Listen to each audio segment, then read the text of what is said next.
Code9కి వెళ్ళొచ్చు మనము అని ఎలా చెప్తావు నువ్వు? First thing is learning communication skills ma'am. Okay. మనకి at a time multiple subjects నేర్చుకోవడం వల్ల మనం మేనేజింగ్ స్కిల్స్ అనేవి ఈజీగా వస్తాయి. ఇక్కడికి రావగానే మనకి ముందు సాఫ్ట్ స్కిల్స్తో స్టార్ట్ చేయడం వల్ల ఫస్ట్ డ్రాబ్యాక్ అనేది మనం ఓవర్కమ్ చేస్తాం.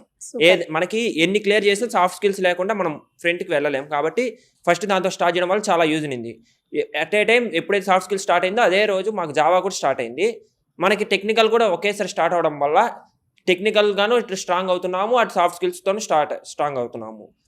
ఎప్పుడు ఆ రెండు అయిపోయిన వెంటనే సాఫ్ట్ స్కిల్స్ అయిపోయిన వెంటనే యాప్టిట్యూడ్ స్టార్ట్ అయింది, అలాగే ఎస్క్యూఎల్ స్టార్ట్ అయింది. ఎస్క్యూఎల్ మనకి జావాలో వచ్చిందంటే జావాతో పాటు ఎస్క్యూఎల్ ఖచ్చితంగా అవసరం అవుతుంది అప్లికేషన్ డెవలప్ చేయాలంటే.